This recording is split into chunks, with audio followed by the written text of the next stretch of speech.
Good morning. Welcome to Questions Just Ask. As you saw in the preview, we also provide a Bible study on Wednesdays at 9 o'clock. We are studying First and Second Peter in that Bible study. You're welcome to join us. And by the way, if you miss it at 9 o'clock, you can pick it up at any other time at the Chaplain John Ring Facebook page.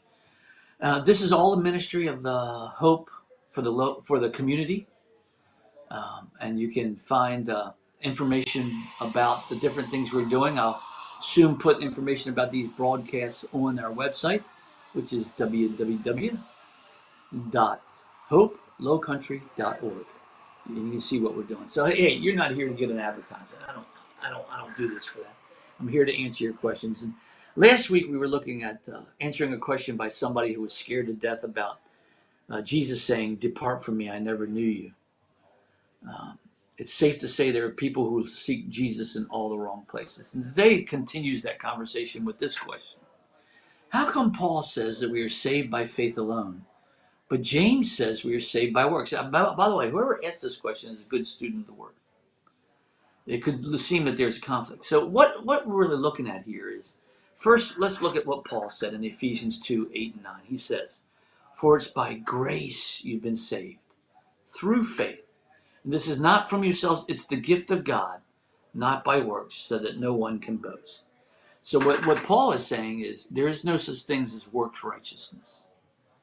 There is no such thing as finding heaven by doing good, being a good person. No such thing. He says you're saved by the grace of God, which was given to you through faith. To having faith that what you can't see, what you can't hear is indeed true. That Jesus is indeed true. And that this gift of grace and faith comes from God. It's given to us by God. You can't earn it. You can't make it happen. It's all of God's. So that's what Paul says. And that's what Christianity is really based on. It's not Christianity, it's Christianity. It's the work of Jesus Christ upon the cross. But then we come across James, who was the half-brother of Jesus, and he writes in chapter 2, verses 14 through 17, "What does it profit, my brethren, if someone says he has faith but does not have works? Can faith save him? If a brother or sister is naked and destitute of daily food, and one of you says to them, 'Depart in peace, be warmed and filled,' but you do not give them the things which are needed for the body, what does it profit? Thus also faith by itself, if it does not have works, is dead." So therefore, what's James saying? James 7 saying, listen, he's obviously addressing people who said, "Yeah, I believe," but they never do anything. Their life doesn't change. They don't really care about fellow believers. They don't care about people in need. They just don't care. They're what I like to call pew sitters. They come on Sunday, they put up their hour-long worship service. They might not even sing the songs, or they might. And they just are there. They have a dead faith. The question is, are they really saved? What I'm going to basically say is no. Because as we've seen in the last couple of weeks, true salvation means something has to change. You can't stay the same. And that because there's this transaction that takes place in us where there's this new man, that we have the presence of the Holy Spirit in us. We answered that question many weeks ago. That Holy Spirit, we know where the Spirit dwells, and a true believer dwells in them. And that Spirit is about transforming us into new people. So James isn't saying you can have faith and you have to have works. What he is saying is that if you have faith, you will have works. And it's not purposeful. It's not saying, "Oh, now that I'm a believer, I better go serve in the soup kitchen. I better go down there and write John a $10,000 check." No, that would help. It helped John. I'm just joking. Listen, I'm just joking. No. And James is obviously giving a direct example, because obviously it's dealing with it in this body of believers, that they had people who were destitute, didn't even have food to eat. And what the believers were saying is, we don't want anything to do with you. In other words, there was class issues all the way back in Jesus' time. So that's not real faith. That's probably a faith based upon man's imaginations. So James does not say you're saved by faith. Saved by works. No, not at all. He says, if you say you have faith, let's see it. Let's see it. You can say anytime I believe in Jesus, but let's look at the details.